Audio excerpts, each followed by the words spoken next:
안녕, 안녕. 면접자료 18과 19를 같이 했어야 되는데, 18과 20을 같이 하게 생겼네. 면접자료 18과 20을, 18하고 20하고, 그 다음에 이제 그 21을 조금 다르게 한번 보도록 할게요. 면접자료 18은 뭡니까? 해서, 최근에 이제 그 창고에서도 불이 났지. 선생님이 진짜 경기도 이천은 원래 물류 창고들이 엄청 많긴 해. 그러다 보니까 이제 위험이 진짜 많이 상존돼 있는 거지. 경기도권에서도 진짜 위험도가 높은 것 중에 속하긴 하는데 얘가 10년 주기로 해서 냉동창고에서 두 군데서 불이 나게 돼. 그래서 지금 얼마 전에도 지금 기사에 떴더라고. 지금 그때 발령되어 있는 형태가 일반인하고 일반 소방관들하고 일반인도 그런 거 알지. 군사적 위험도는 진돗개라는 걸 발령을 하고 소방은 대응 단계를 하거든. 예전에 좀 다른 말을 썼고 지금 이제 대응 단계가 3단계까지 있어. 1단계, 2단계, 3단계. 그걸 한번 이제 자문해 보자는 거지. 1단계, 2단계, 3단계는 도대체 뭘 뜻하는 걸까요? 이런 것들. 그래서 검색을 열심히 해서 봤어. 1단계는 일반적인 사고를 얘기한대. 면접자료 18번입니다. 1단계는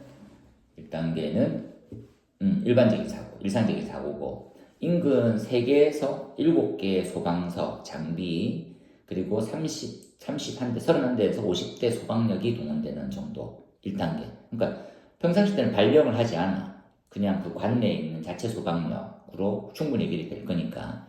보통 이제 작은 시도 같은 경우는 5개에서 7개의 소방서를 가지고 많게는 부산 한 13개 있고 경기도는 진짜 많지. 그치? 그러니까 이러한 곳에서 3개에서 7개가 동시에 출동할 만큼 커져 있는 거지. 그래서 생각해줘라. 3개 이상, 3개에서 7개. 그래서 31대에서 50대의 소방력이 장비하고 10명 미만의 인명피해. 많이 중요하네, 그지? 10명이 뜻하는 게 꽤 크더라. 50 기억나지? 종합상황시대 상부기관에 보고하는 대상의 화재 규모는 5명의 사망자, 10명의 사상자, 그리고 재산피해금 50억. 이재민은 그렇지. 100명이다. 얘네들 화재 조사랑 조금 다른 개념을 가지고 있는 부분이다. 그치?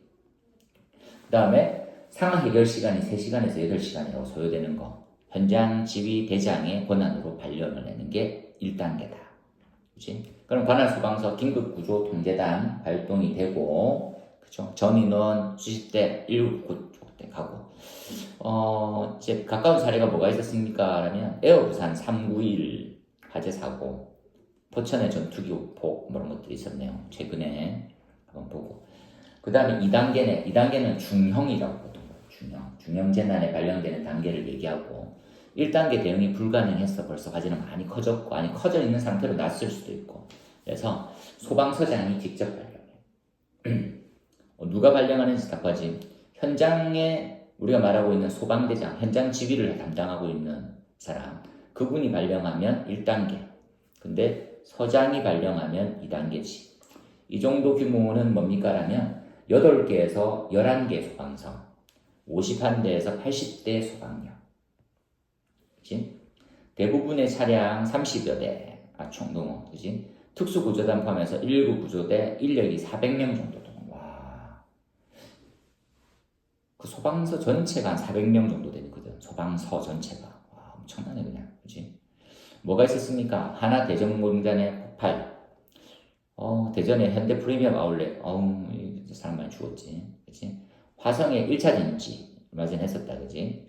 그 다음에 부천 호텔. 이게 2단계였구나. 주한 미군 55 고급창 화재. 그렇네. 2025년 3월에 영남권에 있던 산불들도 2단계였대. 그래서 보통 이런 것들은 다 기억하는 게 아니고 한두 개 떠오를 수 있으면 좋지. 쭉 말하다가 흐름상 그 사례를 제가 뭐 본 것 같다. 진짜 준비 많이 했구나. 새끼 너는 그잖아. 관심 많구나. 이렇게. 3단계입니다. 끝이네. 매우 큰 대형 화재지. 대형 화재. 지휘 본부장. 이건 서장, 본부장. 대장, 서장, 본부장이 발령하는 순위네. 본부장이 전체 상황의 지휘를 맡고 상황 보고는 본부장이 시장에게 하는 거다. 그죠? 그 다음에 전 단계 부분적으로 가동되는 본부는 통제단이 완전 가동돼. 전체가 통제단화되고 그리고 대응 3단계일 때 바로 특별재난지역이 선포되는 경우도 많네. 있어. 2004년, 2000년도 4월에 동해안 사고 엄청 컸었지. 뭐 종도 높고 막 그랬었고. 대구 지하철 참사. 고양 저유조. 선생님 많이 언급하잖아. 고양시 저유조. 그치? 근데 얘는 3단계 발동은 됐는데 특별재난지역으로는 안 갔어. 파급력이 작았기 때문에. 2019년에는 고성 속초 산불. 22년에 동해안 산불. 산불들은 다 그렇네. 이태원 참사. 진짜. 믿기지 않는 몇 가지가 있잖아. 세월호, 대구 지하철, 그리고 이태원 참사. 이건 쌤이 왜 이렇게 생각하냐면, 왜 저렇게밖에 안 됐을까? 이걸 너무 끊임없이 생각하게 되는 거지. 그지? 예방을 왜 못했을까? 우리의 지금 경쟁력인데, 우리에 대한 이런 재원과 자본이면 왜 안 됐을까? 이걸 많이 고민하게 돼. 그죠? 임의로 누군가를 죽이려도 그 정도로 못 죽이거든. 신기하더라고. 너무 안타깝고. 가슴 아프지. 한국타이어 사망공장. 사망사고 컸었지. 강릉 산불 23년도. 24년에 제주항공 이탈 사고 난 거. 이런 것도 다. 일단 이렇게 3주에서 보면 됩니다. 그래서 대응이 1단계, 2단계, 3단계가 있고, 어느 정도의 소방력을 움직이는지와 누가 발령하는지 그렇게 보면 되겠지. 넘어가서 그 다음에 면접자료 20으로 갑시다. 면접자료 20은 뭘 뜻하냐면 면접자료 20은 쌤이 보기에는 대상물별로 어떤 특성이 있는지를 조금 알고 가는 거. 그러니까 질문의 요지가 아파트에 화재가 발생했어 이렇게 하면 아파트라고 하는 화재 특성, 아파트에서 발생한 화재 특성이 뭔지를 니네들 숙지를 해야 니네들이 말하고 있는 대안이나 조치가 설득력을 가지게 되는 거지. 근데 아파트하고 공장하고 일반 업무시설, 다중이용업소 다 다르잖아. 그렇게 해서 화재 특성을 먼저 이해하고 읽어가는 게 중요해. 선생님이 몇 번 얘기했었으니까 이걸 대응 절차상에서 보면 이렇게 간략하게 설명하는 거구나 한번 보자. 첫 번째 1페이지에 일반 건물. 구조가 중요하지. 구조 용도 규모로 보고 두 번째가 그 두 번째 점이 연소층 접근 시 입체적으로 발생하는 구조 대상자에 대한 구조 요령이 필요하고 연기 충만하는 세 번째 발화점 및 신속한 상황 방이 곤란하게 되고 창문 간판 등 파손으로 낙하 소방대원이 부상을 입을 수가 있을 거다. 이런 것들을 주의해서 조치를 취해야 된다라고 생각하고 아파트는 초기를 놓치면 자동식 소화 시스템을 스프링클러 같은 것들이 자기에 대한 일을 제대로 못하게 되면 상층부로 연속 확대된다는 거 하나. 그리고 고층 화재 등등 동의가 주택은 저층 건물로 다른 건물하고 인접돼 있다는 거. 노후 벽돌에 대한 건물이고 화재 시 붕괴 위험도 있고 생활용품 자체 연료 생성 물질이 인체에 치명적이다. 우리 집집마다 가주초파다 있잖아. 가주초 진짜 위험하거든. 그래서 그냥 약간 농담삼아 철제 의자로 다 바꾸자. 이런 것도 좀 조심하면 되지. 그 다음에 지하가 지하층 비슷한 내용이니까 한번 보고 지하층으로 가보자. 지하층은 공간이 작고 공기 유입력이 적어서 연소는 완만하지만 짙은 연기, 열기가 잘 쌓여. 우리가 지하층이 왜 그렇게 위험합니까? 하면 불안전 연소를 하는 대비에 또 열 손실 뺏길 염려가 별로 없어서 열이 충만돼. 열 추결이라고 부르거든. 추결이 너무 많이 발생할 수 있다는 거지. 그래서 쌤이 전에 한번 얘기했지. 대구 지하철역 같으면 그냥 한 1000도 이상 올라가는 거야. 그래서 내력이 못 받쳐줬어. 그래서 소방관들이 쓰고 있는 이 모자들이 자꾸 녹고 뭐 이런 용도로 사고 있다. 나머지 그거에는 배원을 좀 잘해야 된다는 내용이 있고요. 그 다음에 두 번째 다음 페이지에 보면 도로 터널 이슈가 많다. 터널에서 보면 도로 터널도 있고 또 뭐도 있습니까? 방음 터널도 있고, 그렇지? 터널에 사고하고 위험 요인만 보자. 이것들을 니네는 진압을 직접적으로 한다라는 개념보다는 대처를 어떻게 해야 될지를 보는 거니까 위험만. 밑에는 현장 대응 절차를 한번 읽어보면서 이런 설비로 소방관들을 불을 끄는 거구나 정도 보라고 쌤 넣은 거야. 첫 번째 점에 터널은 폐쇄 공간인데 내부에 있는 공기도 충분하니까 완전 연소가 일어나. 그리고 가연물은 뭐가 줍니까? 하면 차량이거든. 차량은 하중이 엄청 큰 편에 속해. 그 내용.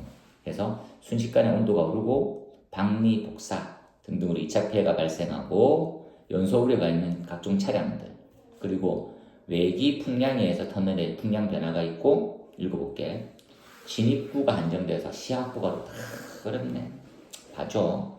그래서 열기류, 역기류, 우리가 말하는 이제 백레이어링이라고 불러서 우리가 이제 차량이 진행 방향으로 이제 우리가 말하는 그 기류 흐름을 만들거든. 그래서 환기를 쓴단 말이지. 일반적으로 이렇게 부분들을 뭐라 부릅니까? 그 종류형 터널이라고 불러. 종류가 뭡니까? 차량 진행 방향으로 공기를 빼는 거. 그래서 위에 있는 돌고 있는 팬만큼 쭉 빠져나가잖아. 그렇지? 그 다음에 이제 제일 좋은 거는 백류지. 화재 발생은 위로 빨아들이는 거. 근데 여기서 설명하는 것은 백레이어링은 뭡니까? 화재가 발생했을 때 차량 주변으로 연기 발생하는데 진행 방향에는 상관없어. 진행 방향 연기 빼면 돼. 반대 방향으로 피난하는 거니까. 화재가 너무 커지면 역방향으로 해서 연기가 덮치는 거. 이렇게 덮쳐진 상태를 백레이어링이라고 불러. 그죠? 근데 그 한계 지점은 임계풍속 부르는데 너무 전문 용어니까 가볍게. 그렇게 해서 하부에 뭐 포 쓴다 등등 몇 도 올라갔을 때 어떻게 된다 읽어보고 넘어가서 금속 화재 3번입니다. 우리 현행법상 금속 화재는 가연성 즉 반응성 금속에서 일어나는 거. 상식적으로 생각하면 칼륨과 나트륨 이런 애들을 얘기하는 거겠지. 그래서 여기서 조금 더 상세히 나와 있어. 알칼리 토금속, 전이 후금속, 금속합금 등 분류를 한다. 그 셈도 이거 이렇게 세밀하게 나누는 것들 진짜 참 오랜만에 봐가지고 보자. 알칼리 금속은 일족이지. 얘네들은 나트륨, 칼륨 이쪽으로 밑으로 내려갈수록 반응성이 높아지는데 더 밑에 내려가면 얘네들은 그냥 공기 노출만으로도 폭발해 버릴 수 있어. 그런 내용들이다. 알칼리 토금속 물과 접촉하지 마라. 토금속과 물의 반응성에 새기는 칼륨이 끝판왕이구나. 이 상황에서는 나머지는 읽어보면 되겠네. 그렇죠? 그래서 금속 화재가 발생하면 불 끌 수 있는 방법은 마땅한 저약제가 전용 약제가 없으면 불가능해. 그래서 막팽팽이 기본 베이스가 된다는 거. 쭉 내려가서 보면 어떻게 불 거라고 하는 내용이 있으니까 보고. 그렇죠? 나머지는 봅시다. 이제 4번으로 왔어. 4페이지에. 4번으로 봤더니 초고층에 관련되어 있는 화재 대응이 있어.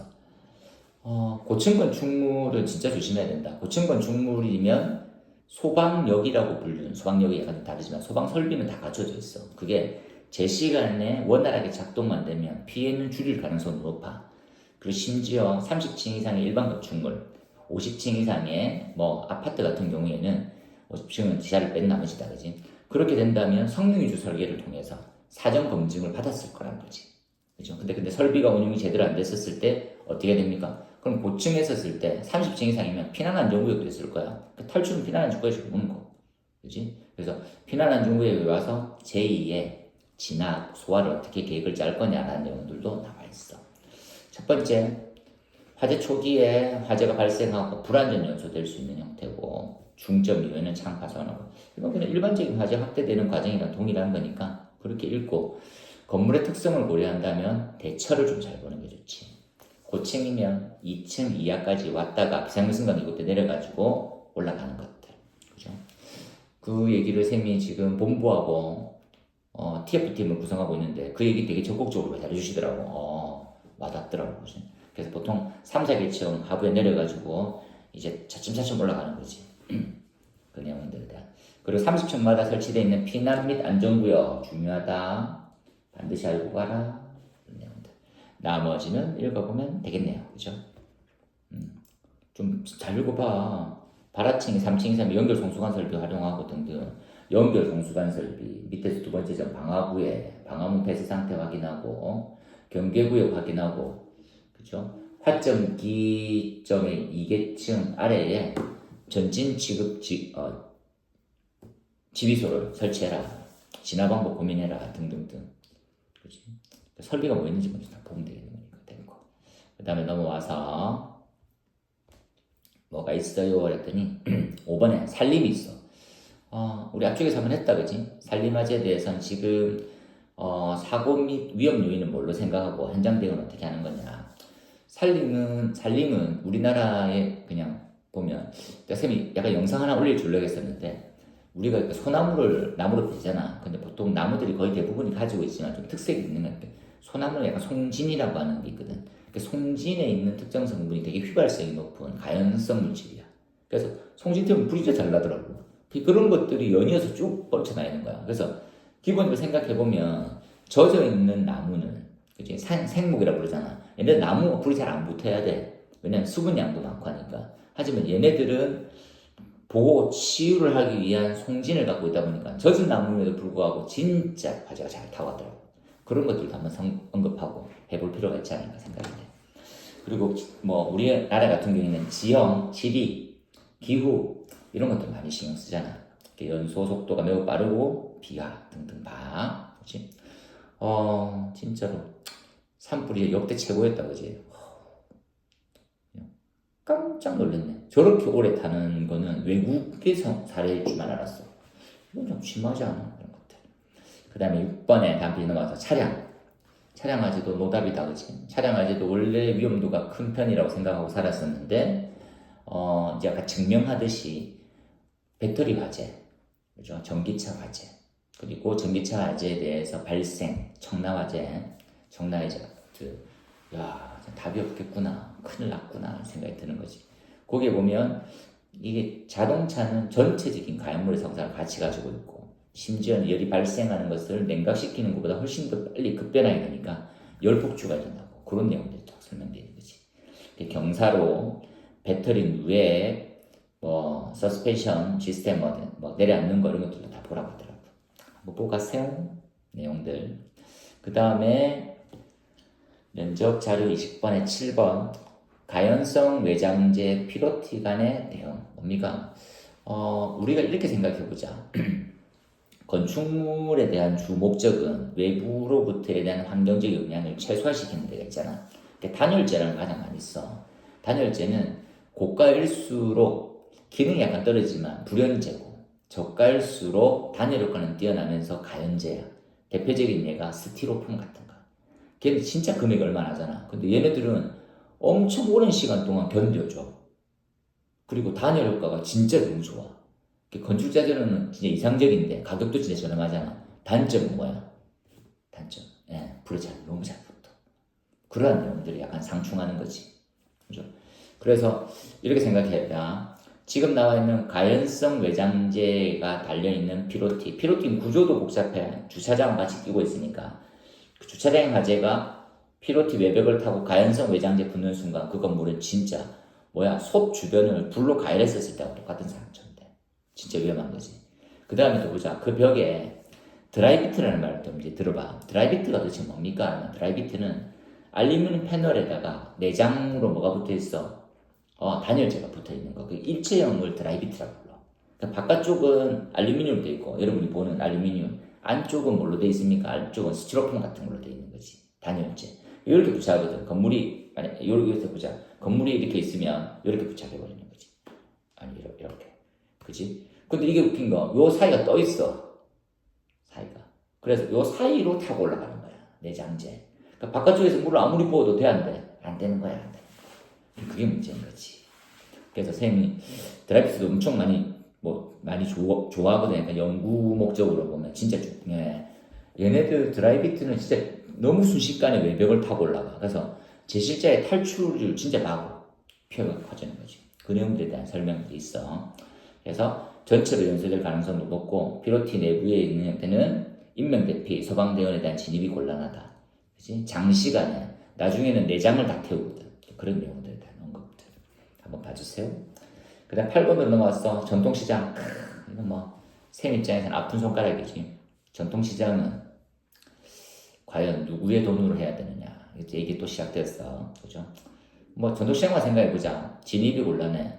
그 위에 있는 그 덮개, 이런 것들도 아케이드라고 보통 덮개도 다들 어떤 재질로 먼저 해. 그래서 쌤이 그 사례를 봤어. 아케이드를 덮었는데, 원래는 구청에서 원래냐면 난연성 재질로 덮었어. 그 난연성 재질이 안 이뻐. 그게 약간 좀 투명 재질에 가까웠었거든. 그 당시에는. 그렇다 보니까 이걸 반투명으로 바꿔달라고 막 민원해가지고 또다시 바꿨어. 근데 반투명이 가연성이 높은 거야. 난연 재질이 안 된 거지. 나중에 또 철거를 해. 아이씨. 내 세금 잘 돌아간다 생각이 들더라. 그렇지. 진입로가 복잡하니까 대안은 뭡니까? 비상수화장치의 적극적인 활용. 이런 거 생각해보자. 시도지사가 설치하는 일반 수도 배관에다가 소화전 설치되어 있고 비상수화장치 한만 있으면 훨씬 더 불을 잘 끌 수 있는 거. 가연성이 높은 내부 수용물 두 번째 재밌고 세 번째 미로식. 시장 진짜 복잡한 데 가면 진짜 골목골목이잖아. 위험해. 그 내용들. 그리고 전통시장 중에서는 옛날에 허가받을 때 1층은 상가, 2층은 주택 용도로 많이 했어.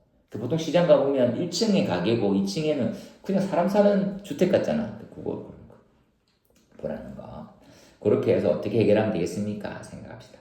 9번에 선생님 이것도 제시할 때 안타까웠는데 항공기 화재 관련해서 항공기는 다양한 원인에 대해서 비상사태가 발생하고 인화성이 높은 연료를 가지고 있고 추락 시 기체 비상 등등으로 동시다발적 화재. 왜냐면 얘네들은 그냥 한 곳에서 발화되는 경우가 아니고 퍼져나가는 거지. 협소한 공간에서 인명피해, 인명 구출하기가 쉽지 않다 등등에 대한 내용들. 그래서 개념만 이해하고 대처 방안은 살포시 읽어서 해결해보자. 10번에 에너지 저장 장치입니다. 에너지 저장 장치라는 것들은 뭐 세 가지 묶을게. 에너지 저장 장치, 그 다음에 데이터 센터 11번, 그 다음에 쭉 넘어가서 13번에 리튬이온 배터리 다 똑같은 거야. 근데 이것들을 지금 소방에 대한 대응 절차가 정말 세밀하게 꾸며져 있구나를 알 수 있겠더라고. 그래서 이 부분에서 조금씩의 차이는 있으니까 그런 것들 좀 캐치해서 이해하면 되겠어. 근데 공부하는 사람 입장에서는 공부에 대한 방향성과 주제는 묶을수록 좋거든. 그래서 그렇게 묶어가지고 하나로 좀 더 풍성하게 말하는 연습을 해두는 것들을 좀 더 권장해. 봐줘라. 물 절대 안 되지. 그렇죠? 물이 절대 안 된다. 그리고 현장의 활용은 태양광에 대한 부분들, 패널을 어떤 식으로 정리할 건지에 대한 내용도 나와 있으니까 참고하자고. 넘어가서 11번입니다. 데이터 센터 요즘 많이 짓고 있거든. 거기서 벌써 불도 났잖아. 그치? 뭐야? 카카오땡의 데이터 센터가 불났었거든. 거기 이제 SK 관련해서 있는 빌딩이었었는데, 참 이제 교묘하게 이렇게 좀 불났더라고. 그 관련돼 있는 형태는 데이터 센터는 가스기소 설비를 주로 많이 써. 리튬이온 배터리, 그렇죠? 배터리룸도 별도로 있으니까 거기서 화재가 주로 많이 발생해서 진압은 안 돼, 감전의 우려가 있고 등등에 대해서 이것들은 우리가 여러 번 했기 때문에 같이 한번 보면 되겠다. 13번도 마찬가지 내용입니다. 리튬이온, 2차 배터리, 열복주, 금속. 근데 여기서는 쌤이 왜 별도로 추가로 넣냐면 리튬 배터리가 1차가 있고 2차 전지가 있지. 1차 전지는 한 번 쓰고 마는 거. 근데 그 리튬 배터리는 군사 용도로 많이 쓴다더라고. 효율이 너무 좋아가지고. 그래서 군납품용으로 많이 만든다고 하대. 일반인은 가격 대비하면 쓰기가 좀 부담스러워서 못 쓰고. 그래서 우리는 리튬 이온 배터리라고 해서 충전식 방식을 많이 쓰지. 장단점이 많다, 그지? 그 다음으로 나오는 형태가 12번 마무리 합시다. 건축물 구조 중에서 샌드위치 패널이라는 게 있지. 샌드위치 패널은 선생님이 그냥 아는 순간 가장 최악이지 않을까. 그지? 심지어 보통 한 2, 3층짜리 건축물 샌드위치 패널로 하면 하중만 견디면 뭐 한 일주일 만했죠. 외형은 다죠. 내부에 뭐 인테리어 하는 것들은 시간이 많이 걸리겠지만 이거는 그냥 공장에서 CAD처럼 재단을 해와. 그래서 탁탁탁 붙이면 끝나는 거야. 심지어 그게 세팅되어 있는 구조물 있잖아. 대표적인 게 뭐야? 컨테이너. 그래서 컨테이너로 뭐 카페 같은 거 꾸며놨더라고. 컨테이너 3개, 4개 이렇게 연결해가지고. 그래서 쌤이 이렇게 생각했어. 쌤이 약간 좀 뭐냐면 그런 것들에서 약간 관심이 많다 보니까 뭐냐면 약간 노후 건물 있잖아. 부산에 있는 동구에 가보면 일제시대 때 지어진 건물이 있어. 그 건물은 매매는 가능한데 개보수가 쉽지 않아. 법으로 걸려가지고. 왜냐면 이게 보존 건축물인가로 들어간다더라고. 그러다 보니까 현행법상 카페를 차리려면 외곽으로 해서 최소한도로 해가지고 뭐 하거든. 근데 거기에서 보통 보면 그런 건물들 사진 찍는 거 되게 좋아하잖아. 근데 난 생각에 이렇게 진짜 더러운데 소방서도 제대로 없고 이런 데서 왜 찍지? 그래서 그걸 한테 선생님이 이제 집중안전점검 기간이어가지고 같이 갔었다. 구청 직원이랑 갔는데 수신기도 목통이고 막 이런 거야. 그러니까 야 이게 옛날 건물인데 그건 걔네들은 불나면 진짜 붕괴까지 될 수 있거든. 위험해. 골조가 못 견뎌. 그런데 뭐 다른 분한테 같이 갔던 건축 담당한테 보니까 일본 애들이 진짜 튼튼하게 짓는데, 그래서 우리나라 것보다 더 튼튼한 게 아직까지 뭐 있는 것도 있다더라고. 그걸 떠나서 불나면 다 붕괴돼. 위험해, 안 돼. 그치? 그런 거 하나. 그 두 번째 거는 또 뭡니까? 라고 하면 샌드위치 판넬로 지어진 커피숍 가는 거 있잖아. 야, 불나면 다 죽어. 가지마. 그러면 숙소도 보통 많이 만들어 놓거든. 그래서 예전에 직업군인데 EBS에서 직업 되게 막 힘든 일이잖아. 그 무슨 뭐였지? 그런 프로가 있잖아. 거기 보니까 컨테이너로 집을 짓는 것들에 대해서 보여주더라고. 선생님 속으로 야, 이거 다 죽어. 니네 큰일 난대. 가지마. 그래서 거기는 단열성이 뛰어난 우레탄 폼을 쓰고 막 이런 말 쓰더라고. 와, 진짜 글 쓸 뻔했다. EBS 그런 것들은 살면 죽습니다. 불나면 다 죽어요. 거기는 소방설도 하나도 안 들어가. 소규모잖아. 전원주택 이런 것처럼 소규모지 설비가 거의 없어. 그렇다 보니까 불나면 진짜 위험해. 그런 내용이었지. 그에 대한 얘기의 연장선상으로 샌드위치 패널이다. 야, 위험하지. 시공 용이성, 단열성, 경제성은 최고야. 제일 싸게, 제일 쉽게 집 지을 수 있어. 뭐 건축 비용이 한 1,000만 원 정도밖에 안 될걸. 그 이제 살 수 있는 정도로 따지면 한 1,500만 원이면 집 하나 짓는 것도 같아. 땅 있으면 그냥 갖다 놓고 사는 거지. 그지? 근데 진짜 위험해. 사고의 특성. 플래시오브에 도달하는 속도가 엄청 빨라. 추결, 단열이 너무 잘 되다 보니까 열이 빠져나갈 공간이 없어. 네. 유독가스가 엄청 많이 생겨. 무창층 구조야. 창문을 내려놔둬도 뭐 있겠지. 얘는 직접적인 문제가 뭐냐면 철판 사이에 가연성 제재거든. 철판 사이에. 그러다 보니까 외부의 투수는 뭐 도달하지 못하고 내부는 계속해서 타는 거야. 나중에는 이제 강판이 붕괴가 되는 거지. 그 밑에 보니까 소방대는 이것을 고려해서 판단해라. 진입할 때 개구부 출입구에 검은 연기가 발생하는지, 뭐 이건 벌써부터 가연성 가스 가득 차 있다는 생각이 드는 거지.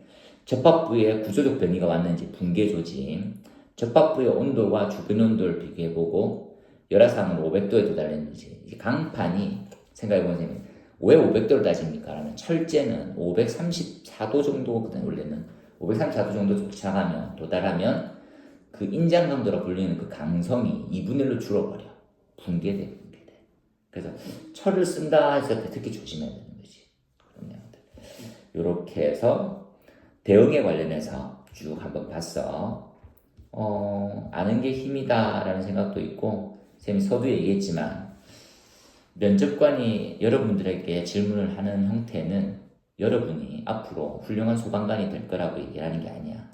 얼만큼 많이 준비해 와서 그 시험에 충분하게 목적의식을 가지고 왔는지를 보는 거야.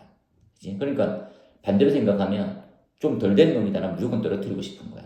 왜? 네 말고도 할 놈 많다. 이렇게 생각하는 거지. 이런 거 있잖아. 내가 경험해 보니까 몇몇 안 해도 이 정도 돼야 애들이 잘 따라 하더라. 그치? 이런 거 생각해봐. 진짜 너무 잘해. 잘하는데 이게 뭐 진짜 잘난 놈이니까 이게 뭐 한 반년만 하다 힘들어서 그만 나가버리고 좋은 회사 가버리는 거야. 그러면 소방력 얼마나 손실이니. 그러면 또 뽑아야 되는 사람은.